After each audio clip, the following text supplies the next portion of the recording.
Tekan kene nek ora iso ngajar Durna. Wow, bumi langit tangkep. Sempak. Sempak.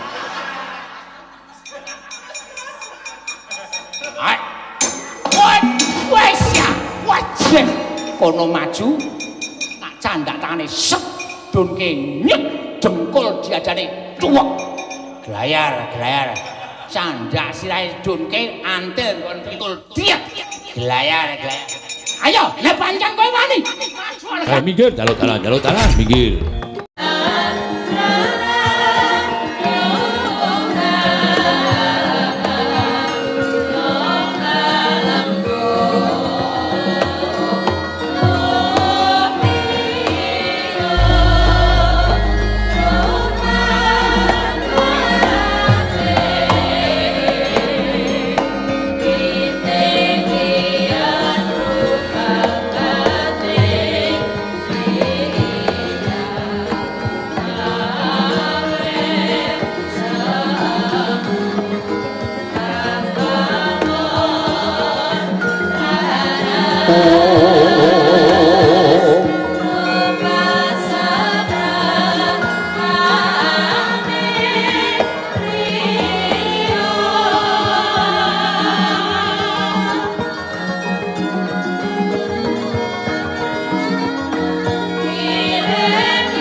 dencengan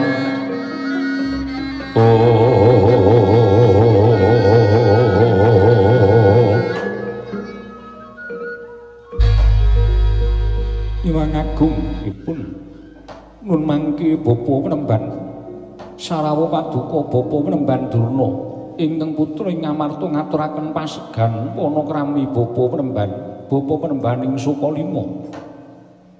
Kandhang blaguduk swalu gembol semorante hawala kula nuwun inggih tansah pinanganing kawidadan ing Sambikala sawanipun ing Bapa ing Sukalima mangga widodane skala sowan kula tebih saking Sambikala Bapa menemban katuran karaharjan rawuh wonten negari Ngamarta anak Prabu Ndarawati widodane ing Sambikala sawanipun ing Bapa ing Sukalima mangga widodo sowan kula.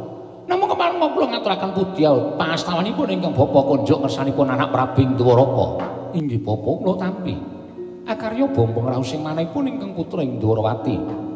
Durna bapakku. Aku ngaturake basaku katura. Bapa penemban ingkang putra. Werkudara Janaka tak tampa pangestune wong tuwa tampanana ya, Nger. Ndak gegem dadihake jimat. Inggih Bapa kula tampi akarya bombong raos sing manah. Bapa penemban katuran kaskecaken anggenipun lenggah. Bapa penemban. Kaskecaken anggenipun lenggah wonten ing Dhatri Praja Ngamarta. Oh iya nek kula sedewa tak tampa. Wis ora kurang kepenak. Nggonku sowan ning Praja Ngamarta dina samengko iki, Nggih. Pinten tangsen? Sasampunipun lenggah ingkang langkung prayogi, Bobo Penemban mangke kula nedya nyuwun priksa menggah menapa ta ingin dados wigatosipun.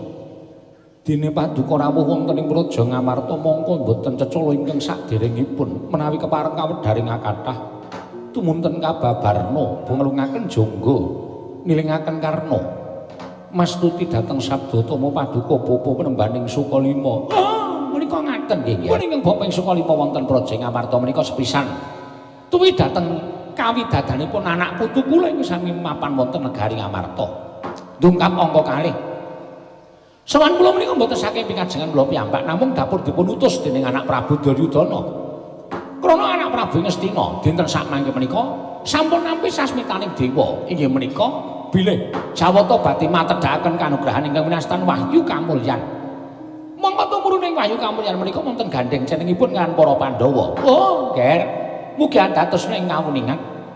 Kula menika ngertos kabejanipun para Pandhawa menika sinten tiyang yang mboten mangertos dhateng kabejanipun para anak-anak kula Pandhawa. Wangsul para putra Pandhawa kaya kanugrahan. Langkung-langkung putu kula pun Abimanyu ingkang saestu wegik babagan olah kanugrahan. Ugi sampun marambah makamping-kamping boyong kanugrahaning dewa. Sepisan kemawon Kurawa menika dereng nate pikantuk kanugrahan. Sepisan kemawon Kurawa menika setunggal kemawon dereng nate ingkang naosaken kados menapa ta pikantuk kanugrahan menika kala wau. Mila ingkang saking menika nggih.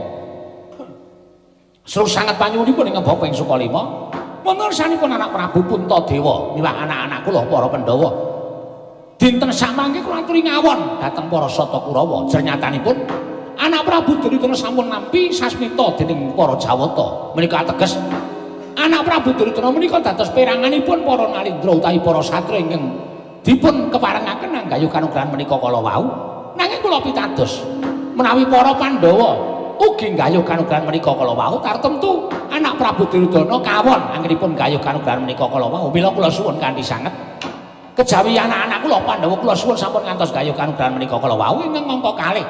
Kula suwun kanthi sanget yer dinten samangke paduka anak Prabu Puntadewa keparenga paring cecala dhateng Bapak ing Sukalima. Paring pepadang dhateng manahipun ing Bapak ing Sukalima selana kula menika dipun utus dening anak Prabu Duryudana paringa dawuh Wahyu Kamulyan menika mangke badhe tumedhak wonten pundi lan serananipun menapa supados saged gayuh Wahyu Kamulyan menika kala wau. Menawi anak Prabu Puntadewa menika saestu lair batos mboten awel anggenipun paring dawuh. Oh, kula ngaturaken panuwun ingkang tanpa pepindhan, Ger. Kula ngaturaken panuwun ingkang tanpa pepindhan. Nanging menawi para Pandhawa menika samangke awel badhe ngaturaken wonten pundi dunungipun Wahyu menika badhe mandhap inggih menika Wahyu Kamulyan. Cetha sanget menawi para Pandhawa menika anggenipun nandur mineh memungsuhan dhateng para Kurawa utaminipun anak Prabu Duryudana menika boten namung lair nanging batos. Dumugi batos. Ketika paduka mboten saged utawi mboten purun nedahaken wonten pundi dununging kanugrahan menika mangke badhe mandhap. Nggih, ingkang mekaten menawi paduka anak Prabu mboten keparengaken paring dawuh wonten pundi dunungipun Wahyu menika badhe tumedhak. Dinten sakmangke kula sampun lair batos sanganipun badhe munjak ngarsa paduka anak Prabu Darmakusuma lan para Pandhawa. Kula getun, kula geduwung gadhahe murid inggih menika para Pandhawa. Kula getun nyatanipun Pandhawa menika sampun kondang satriya ingkang lair batosipun tansah nengenaken dhateng kautaman, nengenaken dhateng kabecikan. Nanging sabab menapa? Namung dipun suwuni dening ingkang Raka piyambak anak Prabu Duryudana supados ngawon babagan kanugrahan teka paduka mboten purun ngawon. Ingkang mekaten kula sebataken nek Pandhawa menika dadi satriya ngatetaken ati suci bepayung budidaya menika namung kandhek wonten ing pekabaran. Nanging mboten kababar dados pakarti. Pandhawa menika wong sing seneng nandur wineh kadurhakan, Pandhawa menika wong sing seneng nandur wineh memungsuhan.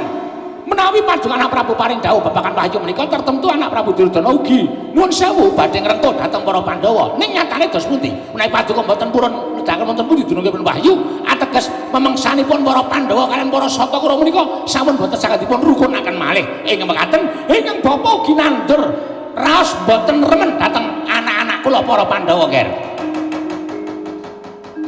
Kagatresna kula ingkang badhe caos wangsulan dhateng paduka Bapa Penembaning Sukalima. Nggih, boten dados menapa jer panjenengan menika pujangganipun para Pandhawa.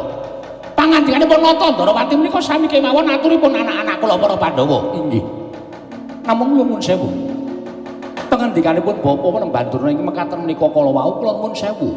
Saking petangan kula kok kadidene pengendikanipun sanes pengendikanipun pendhita. Teka paduka nyuwun dhateng para Pandhawa nanging kanthi sarana meksa kados mekaten menika menapa menika pantes dados pengendikanipun Brahmana. Menapa menika pantes dados pengendikanipun satunggiling pandhita. Kula nuwun pangapunten. Ing nami kanugrahan menika peparingipun dewa menika ingkang badhe dem 7 menika tetiyang ingkang ateken ati suci pepayung budi rahayu. Tegesipun tetiyang ingkang tansah ngenaken dhateng kautaman lan kesaenan. Perkawis Pandhawa menika pikantuk kanugrahan pongsal wangsul menika boten kok perkara Pandhawa menika ditresnani karo dewane menika boten nanging Pandhawa menika tansah nindakaken dhateng menapa sampun dipun dawuhaken para dewanipun. Perkara Kurawa ora tau entuk wahyu menika kula nuwun sewu kula aturi nintingi dhateng lelampanipun Kurawa piyambak. Tiyang sak jagat menika sampun ngertos bilih Kurawa menika nuwun sewu nadyan menika kadang nata. Nanging gadhahi watak adigang adigung adiguna nengenaken dhateng kadurhakan nengenaken dhateng watak angkara budi candala. Tumindak saiki mawon dereng nate kok badhe pikantuk kanugrahan menika lajeng kula nuwun sewu ingkang badhe cumandha wonten anggenipun para Kurawa menika kanugrahan menapa? Kula nuwun sewu kula nuwun prisa. Upami wonten kanugrahan ingkang mapan wonten anggenipun para Sata Kurawa, kula kinten kanugrahan menika kanugrahan ingkang kesasar. Oh, mangkir piyen, Jan? Mangkir piyen? Lah kok panjenengan paring dawuh kados mekaten menika nuwun sewu. Nek ngono pancen sing ora adil menika sales kok perkara sing gayu kanugrahan. Ning sing ora adil menika dewane. Dewa sing boten adil, ban cindhe ban silatan kalian titahipun. Menawi Kurawa dipun ban silatan menawi Pandhawa dipun ban cindhe, ngono mapunten Panembahan. Menika malah langkung bebayani. Teka paduka lajeng lepataken para Jawata, nuwun mapunten titah gesang wonten ing alam padang menika ingkang nitahaken para dewa. Sampun pisan-pisan panjenengan menika wantun lepataken dhateng para Jawata. Dewa menika sampun tumindak adil, sing ora sok adil menika namung titahipun. Sing gadhahi raos inggih menika Durga Ngangsa menika titahipun. Mila kemenawi Bawa Panembahan paring dawuh sing ora adil menika dewane, menika kula nuwun sewu, menika sanes pecap pengendikanipun pendhita nanging kula nuwun sewu menika kaya pengendikanipun tiyang uraan. Panjenengan menika menapa lho? Malah ngendika sing ora-ora. Nuwun sewu lho, kula menika sowan wonten negaring Amarta. Kula mboten sowan wonten negaring Dwarawati. Mila kula nuwun sewu, sak kranjang koplak pengendikanipun Nata Dwarawati mboten badhe kula midhangetaken nanging seklimah panjenenganipun anak Prabu Puntadewa. Anggenipun paring dawuh kaliyan kula. Badhe kula agem, nggih, badhe kula agem.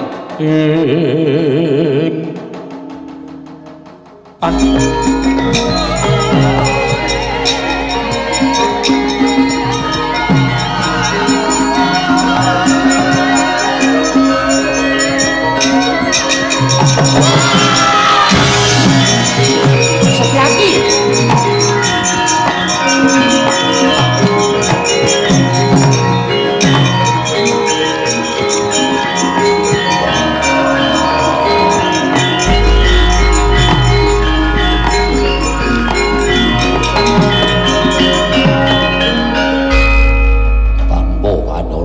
Setyaki munggah wonten parwatan nglarak Durna, monggo Durna wi guruku, Durna wi bapakku. Setyaki yen nganti kewakani gawe bapak kulite Durna bapakku. Gedene gawe citrakane Durna bapakku, aku sing ora timo. Werkudara. Ora susah Siadi sing ora timo, yen nganti Setyaki mengko gawe kapitunaning Bawa Panembahan Durna, aku sing tanggung jawab. Kresna kakangku ora iso misah. Setyaki karo Durna aja takon dosa aku sing ora trima. Ya pun Kakang kang tanggung jawab rasa kuwatir Yayi. Ya mung ngene. Pun Kakang tak matur ngesani Yayi Aji. Yo tak sumanggake Yayi. Kula wonten paring dawuh. Dereng kemawon ingkang Raka munjuk atur babagan perkawis wahyu kamulyan menika kala wau. Leres ngendikipun Bapa Panembahan Durna bilih Jawata badhe matedhakaken kanugrahan ingkang Raka ingkang sampun pinaringan sasmita. Babagan wahyu kamulyan lan Pandhawa ugi tinuding gayuh wahyu menika kala wau. Malah kula mboten mangertos babagan kanugrahan menika Kaka Prabu. Monggo kula dherekaken sowan wonten ing Saptawarga. Kanjeng Hyang Wiyasa inggih Kanjeng Hyang Abiyasa ingkang kinarya lantaran tumedhaking kanugrahan sampun ngantos karuminan dhateng tiyang-tiyang ingkang badhe betahaken wahyu menika kala wau. Menawi kula mekaten menapa kula piyambak menapa piranging Pandhawa Kaka Prabu klebet Dimas Werkudara Arjuna tuwin kembar sampun ngantos kantun kula dherekaken sowan dhatenge Saptawarga sowan keng Hyang Wiyasa Werkudara ya aku nderek Arjuna Kaka Prabu kula namung sendika ndederek kembar aja nganti keri yen ana nistaken dawuh ya mau aku njaluk Kresna kanggo kudu iso ngrampungi sarta madhangake kahanan negara Ngamarta Setyaki ngene mulang sarak arep Mulasara arep Durna bapakku pisan aja nganti ganti dardah ya Werkudara kuwi tadi tanggung jawabku ora usah kuwatir Dimas Werkudara ya budal lawan Kakang Jlamprong apa Arjuna apa dene kembar aja nganti keri Kaka Prabu kula dherekaken Kaka Prabu kula dherekaken Kaka Prabu kula dherekaken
ngerti kok tiba teng alun-alun.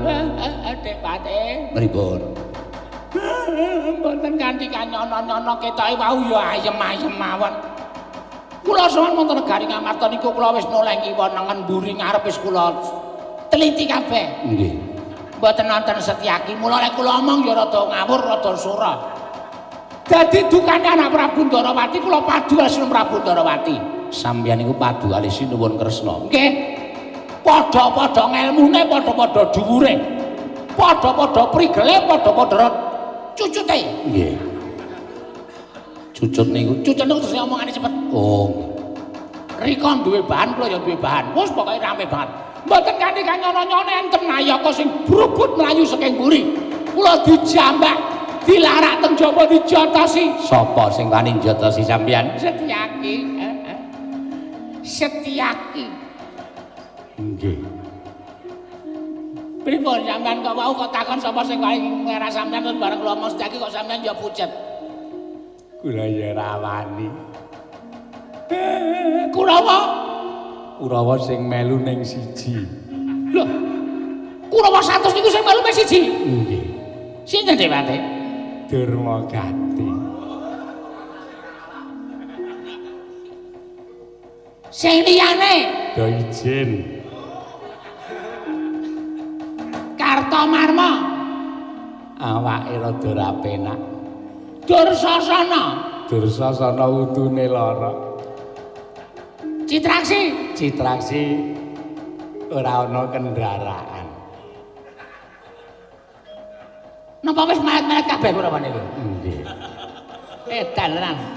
Oh, saonane dipare dienggo melengkapi struktur pergelaran. Oh nggih. Ora ketang dela perang-perang. Perang pokoke Setyaki kudu dijotosi, kudu diajar. Nek Kartomarma iso ngajar karo Setyaki, nyuwun apa kula paringi Dewate? Ma Kartomarma wonten timbalan mangkata kene Iswada Pupuwon pan aman sepuh.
Pripun Kakang Durna? Mlayu mawon Pati. Nek sampean ora iso mboyong wahyu kamulyan. Niki nek miturut kula lho, nggih. Nek sampean ora iso gawe srana patine Pandhawa, niku wahyu ora bakal tememplok teng Ngastina. Wahyu apa cecak? Nggih, tegese wahyu niku mboten mandhap teng negara Ngastina. Terus kudu gawe srana patine Pandhawa. Pandhawa mati ora eneng sing ginadang dening dewa entuk kanugrahan. Nek wis ra ana sing digadang karo dewa entuk kanugrahan, wahyu mesti mapang teng Ngastina. Pun to niku mawon. Nek sampeyan njaluk supaya Pandhawa ngalah, lah mbok ya dikaya ngapa ora gelem ngalah. Saniki sampeyan kudu golek srana patine Pandhawa pripun carane saka sampeyan. Pandhawa mati, wahyu mapang teng Ngastina. Oh, manglega, kula tak golek srana dewane.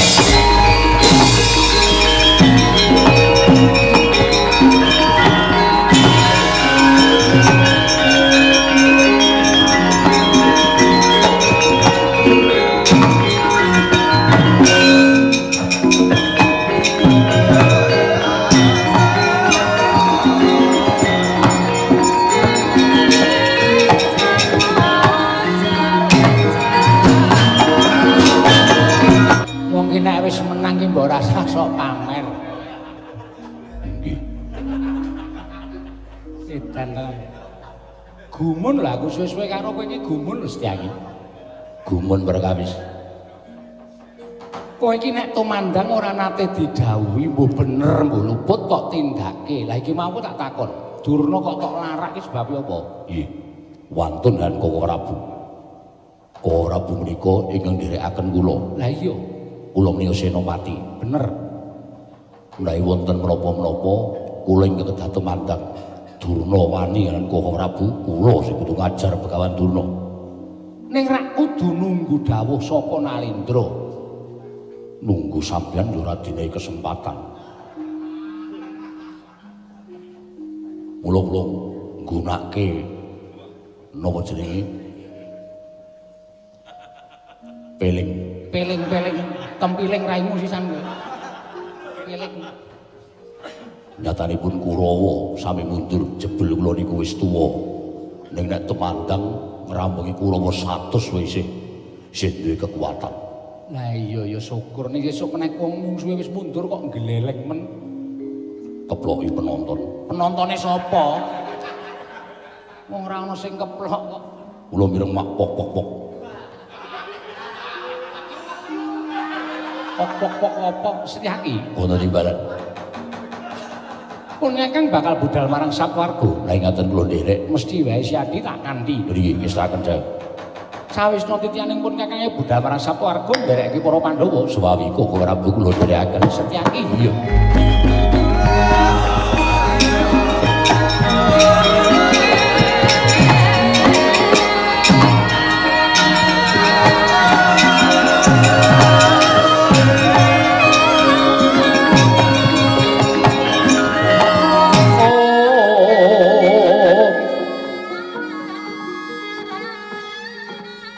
Sekar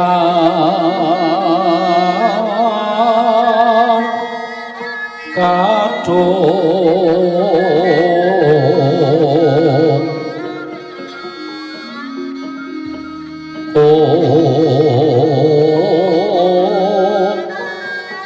ngas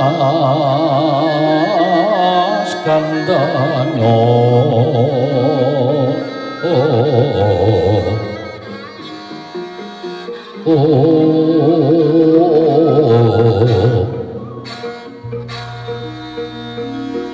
mawe raras renaning liya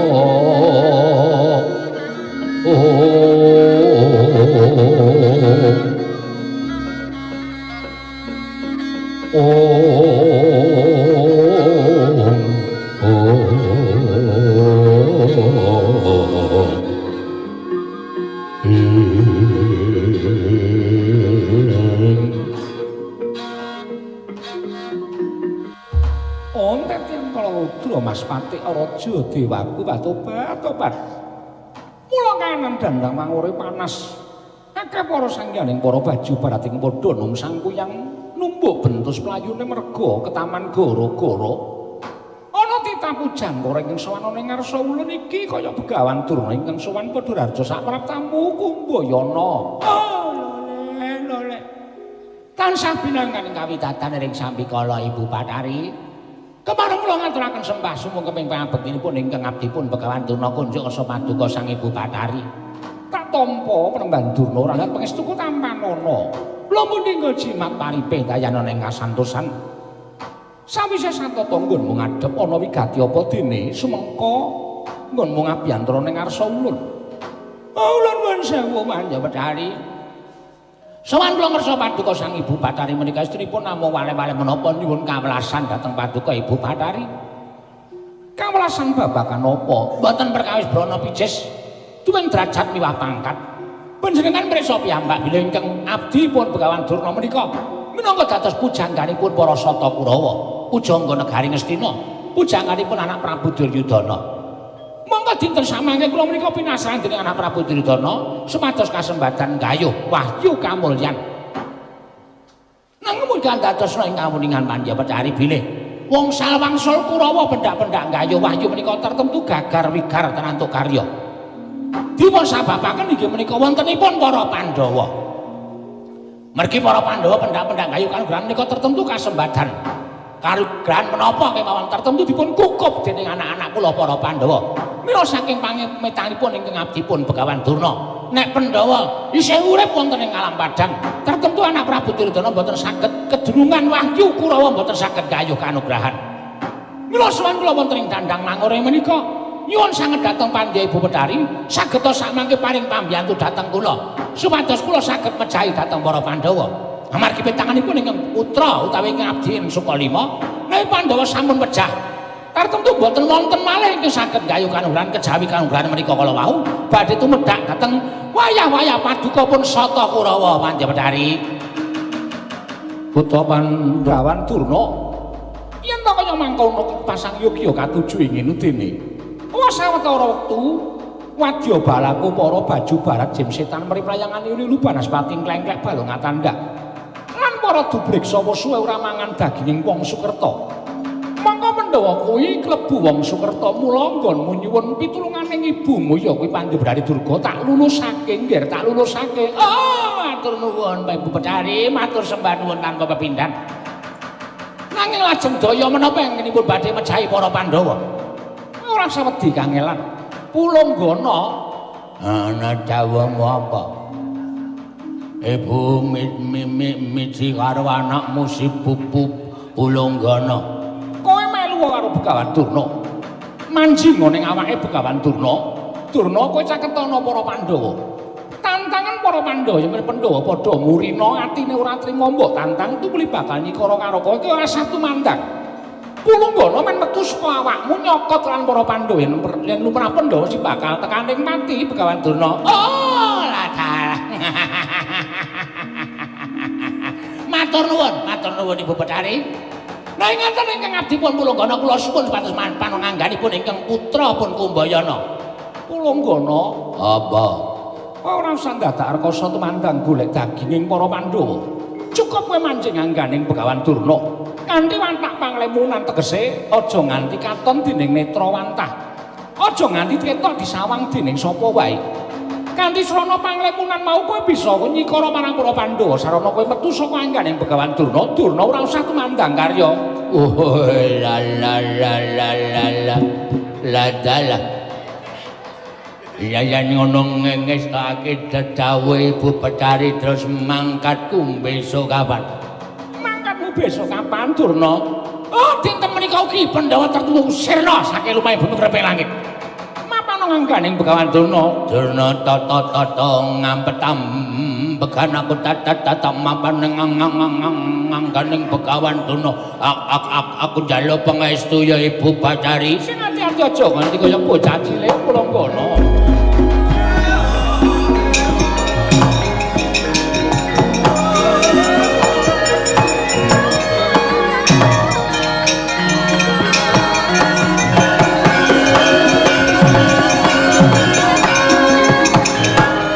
Manyar-manyar duk ning dungkul wana dadalah salah sati wana. Ayo Nek wis kaya ngene iki sapa sing iso ngalahke Begawan Durna? Ora usah tumandang karya. Kula nggana sing wis mapan ning anggaku bakal ngrampungi karo kowe Pandhawa. Oh, Pandhawa mati 5 cacahe. Ora ana sing iso nampa wahyu kanugrahan Dewa bingung. Wahyu tertentu ditampa dening Kurawa apa dening anak Prabu Duryudana. Durna wis kelakon gawe srana Kurawa entuk kanugrahan. Oh, mesti bakal entuk bana prabaya sing akeh. Dunggahke derajatku, dunggahke pangkatku. Oh, lah. Janaka tak caketi aja mbok anggap aku wong tuamu. Ning aku wis dadi mungsuhmu wong bagus.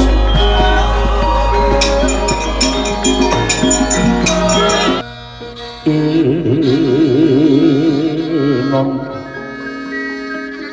Leragat sekaring bawana langgeng utuku nggir Puntadewa wonten timbalaning adhawuh Kanjeng Eyang teka tanggaping sasmita kelawan apa sasmitaning dewa ingkang wis eyang tampa lamun dina samengko pun eyang sinra naraya dening para Jawata kang aran Wahyu Kamulyan Puntadewa wonten timbalaning adhawuh Kanjeng Eyang saka penemuning pun eyang ingkang pantes lan supaya nampa marang Wahyu Kamulyan ya kuwi para Pandhawa dene dasare apa teka pun eyang wani mesthekake lamun Pandhawa ingkang nampa Wahyu Kamulyan kuluk sejatinipun eyang wis ngawruhi lamun para Pandhawa minangka utusaning adil ya kuwi gawe tentreming jagat sawigung mongko mulyane wong urip ana ing alam padang mono lamun ora sinartan tentrem atine ayem penggalihe tan wurunga bakal ora bisa nggayuh ing winastan kamulyan ya mulyaning lair ya mulyaning batin mulyaning lair lamun to kecukupan kelawan apa ingkang usinandang mulyaning batin lamun to uripe kuwi migunani tumraping wong akeh mula nggir Pandhawa aja kendhat nggonmu tansah tetulung marang sak pepadane ngawurip aja kendhat nggonmu tansah paring buga wong kaluwen paring sandang wong kawudan paring teken wong kalunyon iku mau kabeh sayektike narya tapa nggonira mapan ana ing alam padang nggih menapa ing sampun paduka dawuhaken tartemtu Pandhawa boten badhe selak Kanjeng Eyang dene Kakek Prabu Ndarawati ingkang tansah angulati kelawan putu-putuku Pandhawa aja kendhat nggonmu tansah njejeke marang kang bingkong aja kendhat nggonmu tansah benerke kelawan kang luput sabab becika dikaya ngapa Pandhawa mono titah sewantah ing kedunungan ina lali sawah apes lawan mati ela lamun nedengina inggih ngestaken dawuh paduka Kanjeng Eyang kanthi kaya mengkono nggonira urip ana ing palem padang bakal nggayuh kelawan tentrem lan ayem wong kang wis kasembadan nggayuh kelawan tentrem lan ayem mau sayekti bakal bisa ngrasakake kelawan kamulyaning urip mula kang sangka kuwi nggih Wahyu Kamulyan kuwi sayekti ora mawujud lan ora karasa lan wis mapan ana ing angganing kita putu-putuku para Pandhawa sabab mulyaning kita ya mung kita dhewe ingkang bisa nggayuh lamun mrucut nggon kita nggayuh kamulyan sayekti selawase urip kita Mbak Buya bakal bisa ngrasakake apa ingkang winastan mulya kuwi mau nggih Puntadewa Arjuna apa dene Werkudara miat langeneng kalanggiwan aklar mandan moncar tinon lir kakonang sureng-sara tetahan padang asor lan bacaring purnameng gegono dasari mangsa katiga Kanjeng Eyang menapa ing sampun paduka dawuhaken tartemtu ingkang wayah badhe nindakaken menika menggaturipun ingkang wayahpun Puntadewa ya semono uga aku abiyasa akehku aku mesti nindakake apa sing dadi dawuhmu inggih Kanjeng Eyang menapa sampun paduka dawuhaken tartemtu dadi nandhi wonten ing mestaka dening ingkang wayahpun Madukara Kanjeng Eyang Saptawarga Syukur yen to kaya mengkono ndak suwun marang kersaning dat kang murwengdat.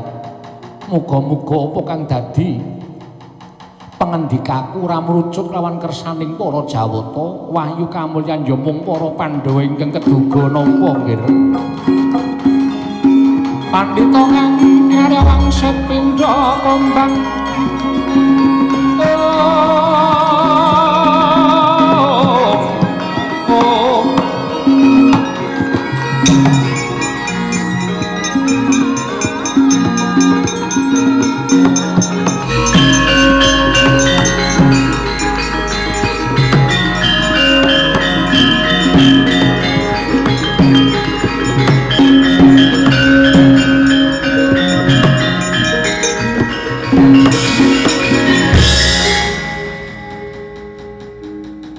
Daya ingkang rumasuk kelawan anggamu kula Pandhawa sayekti iku tumedhaking wahyu kamulyan ingkang wis mapan ngangganing Hyang Wing Saptawarga inggih Kanjeng Hyang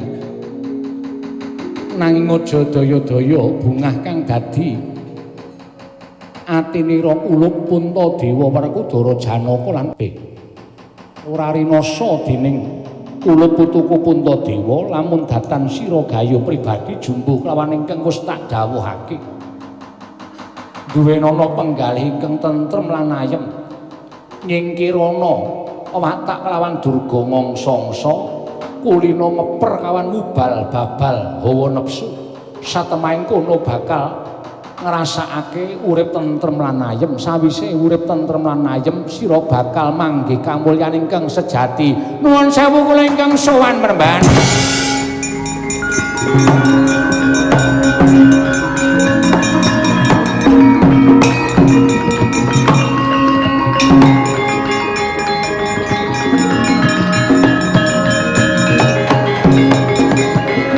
matur penemban abiyasa sewu lepat Diagung Pangaksami.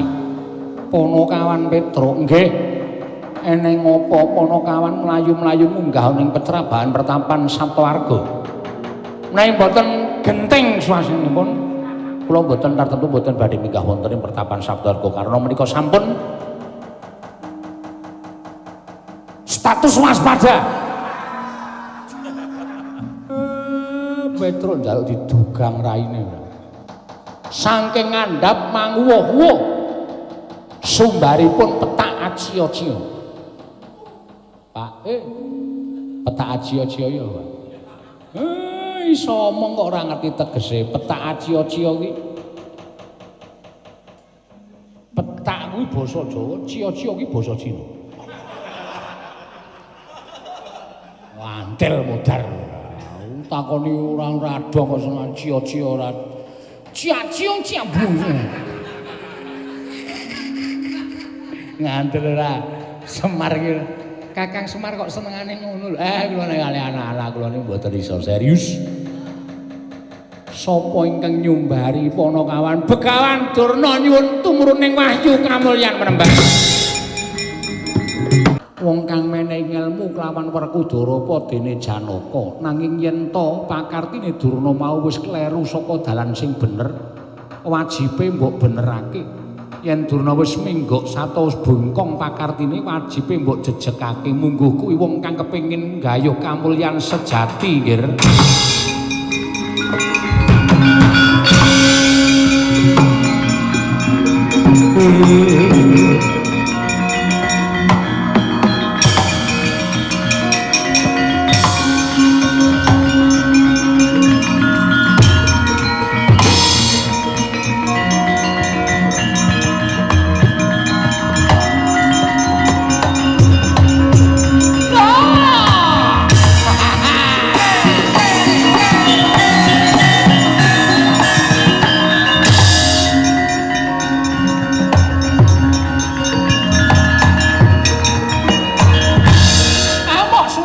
Jayabhrata imbang yen padha-padha.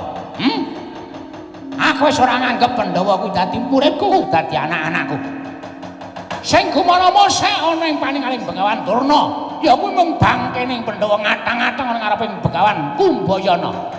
Werkudara, Janaka, yen perlu sapa wae sing berani karo Pandhawa, rawe-rawe rantas malang-malang bakal aputuh.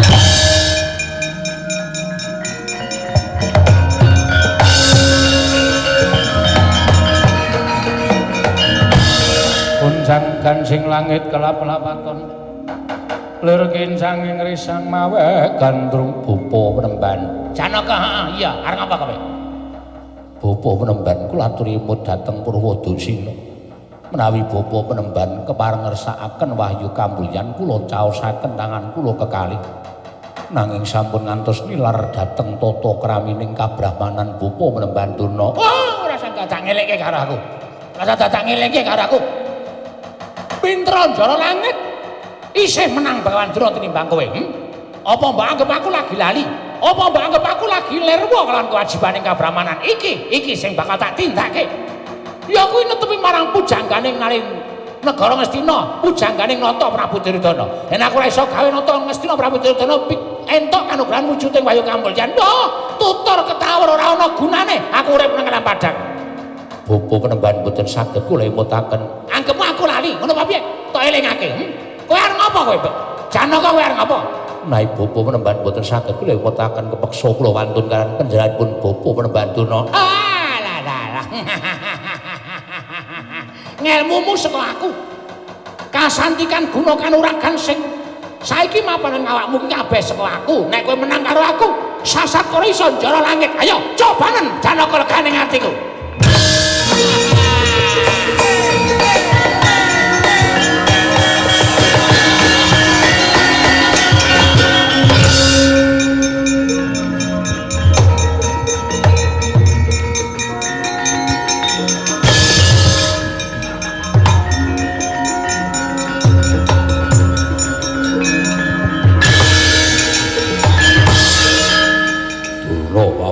Warku cara ngapa kowe? Kowe dadak mlumpat bareng apa? Kowe dadak mlumpat bareng ki apa? Wah, kuwi tegel karo Janaka. Ora tegel mergo apa? Aku ora anggap Janaka anakku. Aku ora anggap kowe kuwi anakku murid. Kowe dina iki Pandhawa dadi mungsuhe Bagawan Durna. Wah, yen ngono ora ana gunane aku nyembah karo kowe. Ora usah dadak sembah. Ora apa-apa, oke sing nyembah karo aku. Yen kowe ora gelem nyembah karo Bagawan Durna, Kurawa kabeh nyembah karo Bagawan Durna. Wah, aku kudu ngelingke karo. Ayo, arep ngapa Werkudara?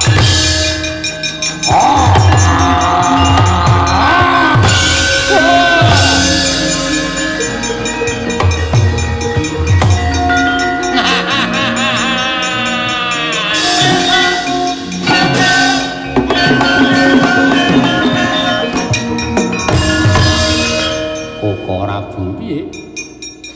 Bapa penemban Durna digdaya mboten kanthi kanyana-nyana wonten hawa panas ingkang dawah wonten ing jangga kados dipun cokot dening raseksa kula dawah dipun getak Koko Prabu Wiladal Janaka mustikaning jagat sutyaning bawana kok kalah karo Bagawan Durna cara aku isin nyatanipun kawula keringetmu nganti kaya mengkono inggih kono ngasuh kono inggih sutyaning rat lananging jagat kok nganti kalah karo Bagawan Durna cara kula isin cerewet syukur senengane kok melu-melu asir kula niku ya milik karo Sendara Janaka wah kowe ya kalah kaya ana sing nyokot guluku mateng kok dicokot aku kira omong karo sampean. Aku ki mung ngrasani. Mundur kono mesake. Kuku Pancanaka ora digunakake. Ora tedas. Wah, urung tak gunake aku dicokot kaya wujuding buta. Guluku kaya ketancep siwu. Semrepet nang mripat. Wah, mundur Werkudara. Yo. Kuku Pancanaka ora digunakake. Pancanaka matamu.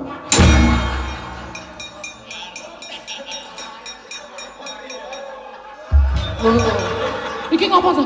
Mumet kok. Mumet kok ngembruki ratu lho.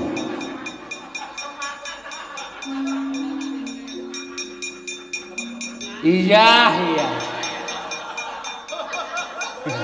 Ala gareng nggih. Saka ngendi? Lho kula niku nek ana bendara perang niku tidak mangku tangan. Mesti mbelani. Lho, kowe ya melu perang. Lho piye to? Mbok mau ngresani. Lah dalah dikapak kowe cokot Urung mateng barang dicokot. Kowe digetak ora? Digetak kontal. Mesake awakmu rike mundur. Nggih. Ngapa mencicil?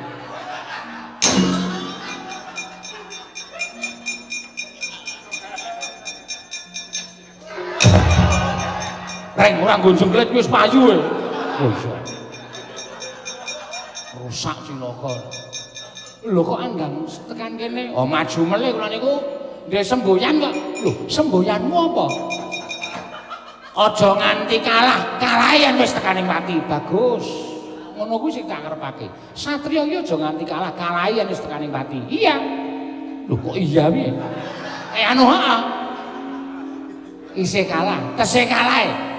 Mundur kono. Ngasuk nggih. Ngapa mencicil terus? Gedhe dhuwur rawani gelut.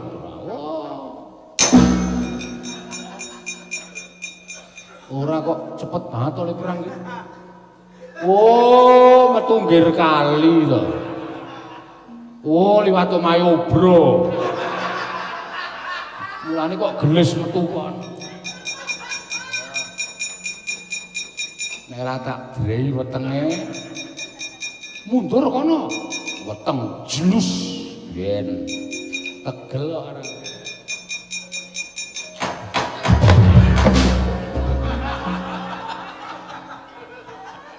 Jane wis gunane ngasik nggih. Iya.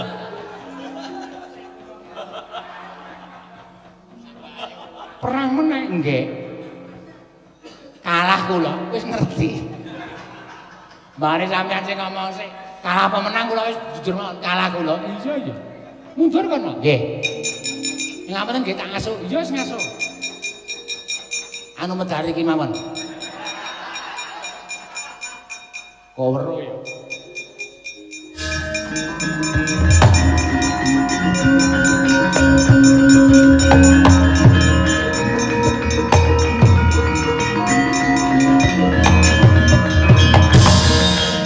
Begawan Durna kae ora baen-baen nggih.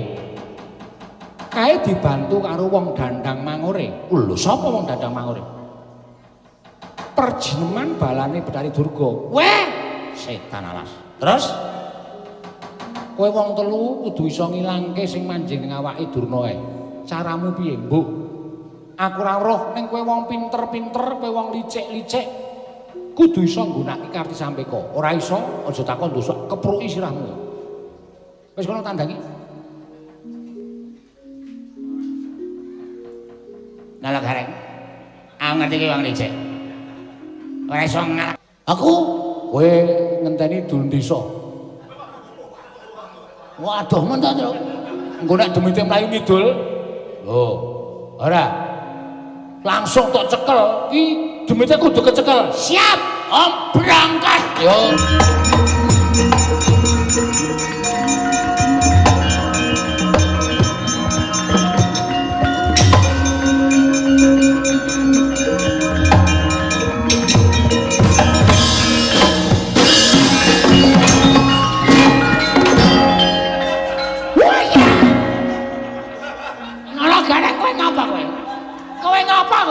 Begijikan kaya wong edan.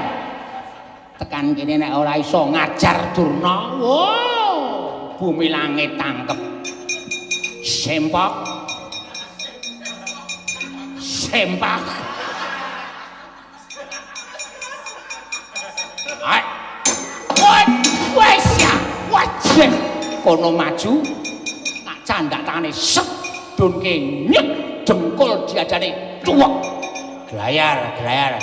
Candak sirahe dunke antil kon dengkul diek. Glayar, glayar. Ayo, nek pancen kowe wani, maju legane ati. Oh, iki tidak bergerak. Ayo kowe arep ngapa? Oh, telat ora.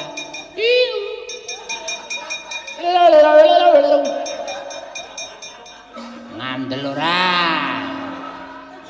Petro anak kok keru. Ya tak buantem saka kene. Halo. Oke.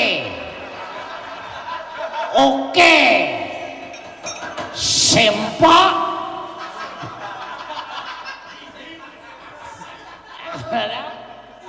Tendang dies. Candias sirahe setibake lingot. Gujluk iki merganing patimu.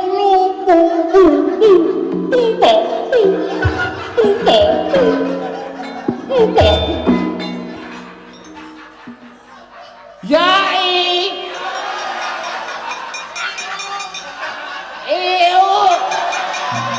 Yai mati dereng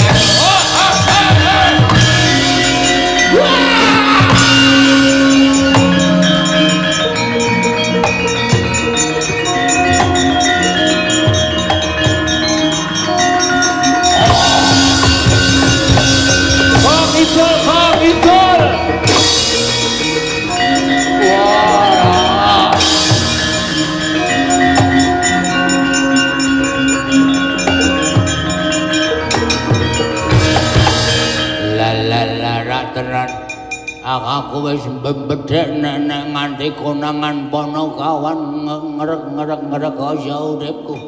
Woh ladalah kekecandak pepe truk mula aku untung aku iso ucul. Iki nek ora mlayu ngrekoso aku nang kene wae.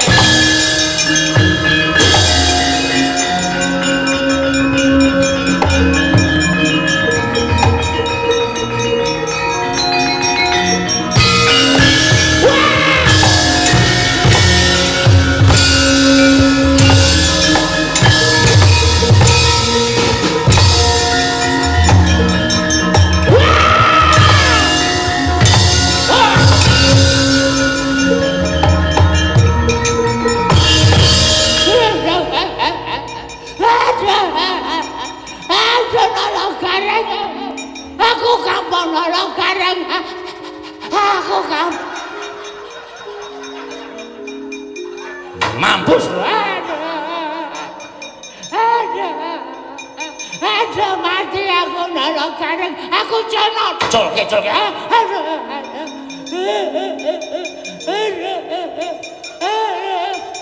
nolong gareng ada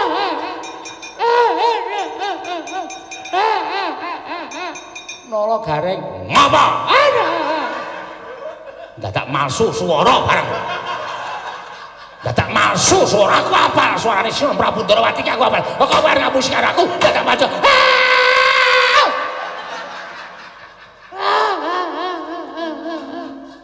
nolo gareng kowe rawani noto aku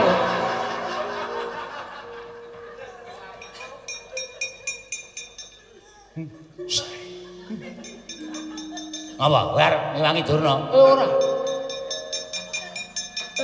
colke nolo gareng coba to suarane saka ndi nolo gareng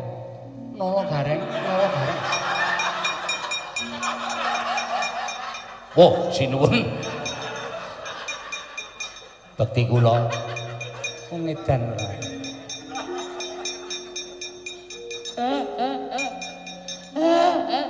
kula nyuwun pangapunten Piyai sepuh kok pakartine kados ngaten nggih iki apa banyu anget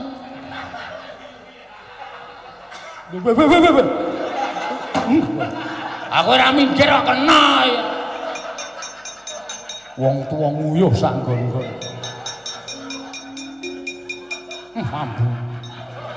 ambune wong edan ora Semar iki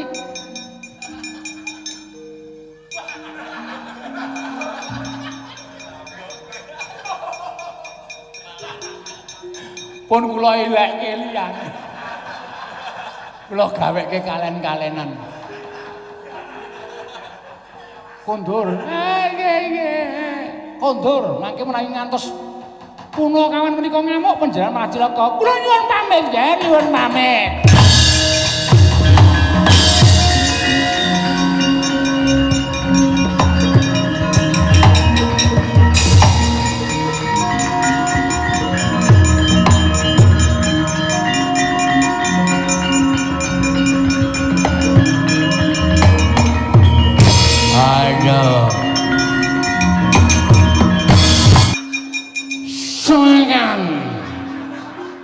Wis apa ngene aku didoli ora. Njaluk sekolah ora tau disaur.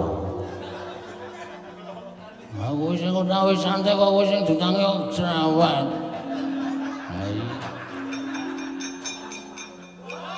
Mangkelake sini. Cah kok kaya ngene. Yo seneng. Mangkelake.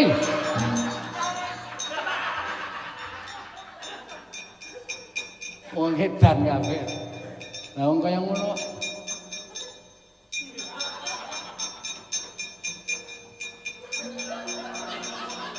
Apa ini? Anggapmu kaya apa? Demit kaya ngene ora bakal iso ilang. Akene iki kulino kaya demit ae. Iya, ya terus. Iya.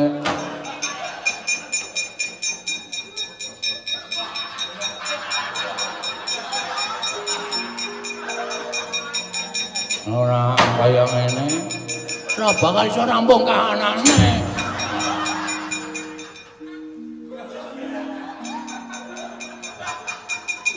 Endro kowe. Endro. Weh, nyuwun gending pepeling kalih gending gunjing miring. Wah iki. Aku nyawangken nyelencir kuning cecunduk ndara. Mbak Vero nyuwun gending gubuk asmara kalian gending glathik glinding saking Mbah Kuat Santosa. Oh iya, diaturake. Iki sithik anting sithik engko gathik glinding tibake sapa ya? Mbak Wahyu, ya. Gubuk asmara tibake Agnes, ya. Wah, Agnes iki biasane omong karo aku senengane pelok barang. Heeh. Engko sapa jenenge iki? Pepeling tibake Mbak Orisa. Wis pas. Wis. Apa sih ora tambah-tambah meneh? Nek ora tambah njur piye? Ayo, Teng apa Teng? Iki aran cah Jawa Timur ya keras ngene iki. Anu arep baleni apa? Jenang gula? Nggih, Oke, ora apa-apa. Nganggo bawa ora? Mah. Bu. Kan kok bawane enten Mbak Agnes, Mbak Riza. Oh iya. Apa? Apa jenengan?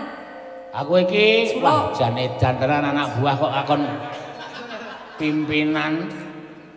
Ora ana lho pimpinan kongkonan ini diantar ke sana ya. Oh bapak saja. Ora ana. Ya kan mboten wonten pimpinan diakon anak buah. Pimpinane manut ya padha wae to. Maksude? Lah ya nek pimpinane dikon anak buah ning manut lah ya padha wae. Nek sampean ra manut kan sama tetep pimpinan. Aku mah ya wis. Ya wis Pak, pripun kula? Rasa dianu, rasa dibawani apa-apa. Nggih. Jenang kula. Ah gene kowe nembang ya ora pas ora. Jenang kula kowe aja lali marang aku iki. Ai suarane apik lho, Tru. Banding iki. Wah, rungokno ora percaya. Yo, monggo.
Assalamualaikum warahmatullahi wabarakatuh.